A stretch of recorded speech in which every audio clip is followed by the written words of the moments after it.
Pensa só, seja para negociar a paz entre países ou para fazer um pedido simples, tipo lavar a louça, a comunicação está em absolutamente tudo. Ela é a ferramenta mais poderosa que a gente tem para criar conexão, ou, para destruir tudo. Mas, se a comunicação é tão fundamental assim, por que tantas vezes, as nossas conversas dão completamente errado? Por que a gente acaba em mal-entendidos, em frustração? É uma pergunta que, com certeza, todo mundo já se fez um dia. E a resposta, olha, ela pode ser bem mais profunda do que a gente imagina. Não é só sobre escolher as palavras erradas, sabe? A questão é que a gente está mergulhado numa cultura de violência passiva. Uma forma bem sutil de agressão que nem sempre a gente percebe. Para entender como é que a gente conserta a nossa comunicação, primeiro a gente precisa ver como ela se quebra. Vamos dar uma olhada nessa violência oculta que, muitas vezes, sem a gente nem se dar conta, está ali, no meio das nossas conversas do dia a dia. Quando a gente pensa em violência, a imagem que vem na cabeça é quase sempre a da violência física, né? O uso da força. Mas tem uma outra forma que é bem mais comum, a violência passiva. Ela não deixa marca no corpo, mas ela causa um sofrimento emocional gigantesco com palavras, julgamentos, manipulação. E aqui está o ponto central que o Arun Gandhi, neto do Mahatma Gandhi, destacou muito bem. A violência passiva não é inofensiva, não. Pelo contrário, ela é a semente. Sabe aquelas pequenas agressões, os julgamentos, a falta de empatia do dia a dia? Pois é, são elas que acabam alimentando os grandes conflitos que a gente vê por aí no mundo. Tá, mas de onde vem esse jeito de se comunicar? Será que a gente é assim por natureza? A verdade é que esse é um jeito de falar que a gente aprende. Faz parte de uma estrutura social muito maior, que ensina a gente a se desconectar de nós mesmos e dos outros. O psicólogo Marshall Rosenberg, ele identificou a principal ferramenta dessa estrutura, a tal da linguagem estática. É toda vez que a gente usa o verbo ser para definir alguém. Ele é preguiçoso, ela é egoísta. Pensa numa reunião de trabalho, quando alguém é rotulado de difícil, só porque fez uma pergunta que desafiou o grupo. Esses rótulos, eles congelam as pessoas, fecham completamente a porta para qualquer tipo de compreensão. Esse tipo de linguagem acaba criando o que a gente pode chamar de zona de desconfiança. É um espaço onde a comunicação é baseada no medo, na necessidade de se proteger. E aí a gente acaba assumindo papéis que são destrutivos. Ou a gente vira o tirano, que impõe a sua vontade, ou vira a vítima, que só se submete. Em nenhum dos dois casos existe conexão de verdade.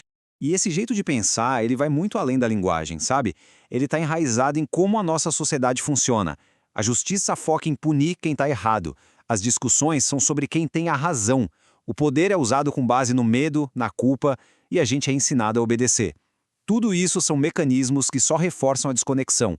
Depois de ver esse cenário todo, é fácil até ficar meio desanimado, né? Mas agora, vamos virar a chave. Essa análise toda não é para a gente se sentir culpado, e sim para a gente despertar para a possibilidade de um caminho diferente. É um convite para a gente se reconectar. E se a comunicação pudesse ser uma fonte de cura em vez de dor? E se, no lugar do julgamento, a gente pudesse oferecer empatia? E se, em vez de construir muros, as nossas palavras pudessem construir pontes?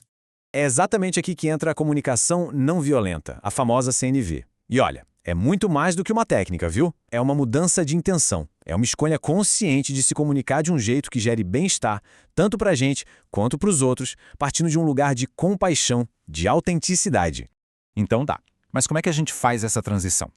Como é que se sai dessa zona de desconfiança e se entra num espaço de conexão genuína?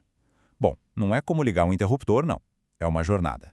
Essa jornada da desconfiança para a confiança não é uma linha reta. É um caminho cheio de curvas, que envolve aprender a se expressar de forma autêntica, a se conectar com o que a gente realmente sente e precisa e, o que é fundamental, a ouvir os outros desse mesmo jeito. Essa frase do psicólogo Carl Rogers captura perfeitamente a essência de onde essa jornada nos leva. Ser ouvido de verdade é uma coisa transformadora. Quando a gente sente essa conexão, a nossa percepção muda. A gente ganha a clareza e a capacidade de seguir em frente. A empatia é a chave que abre essa porta.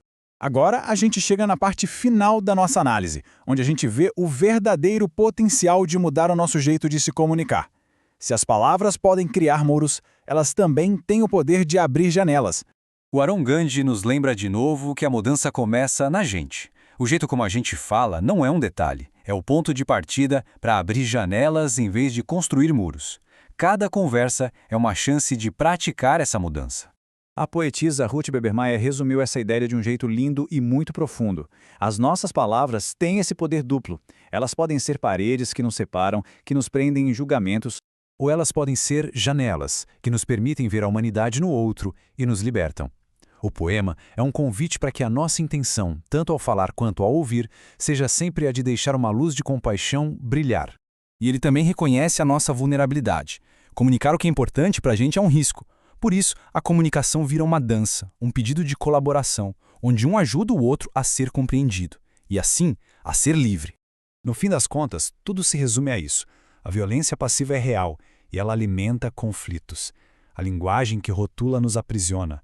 E a comunicação não violenta é uma escolha consciente para construir pontes. A questão que fica é, que tipo de mundo a gente quer construir? Uma conversa de cada vez.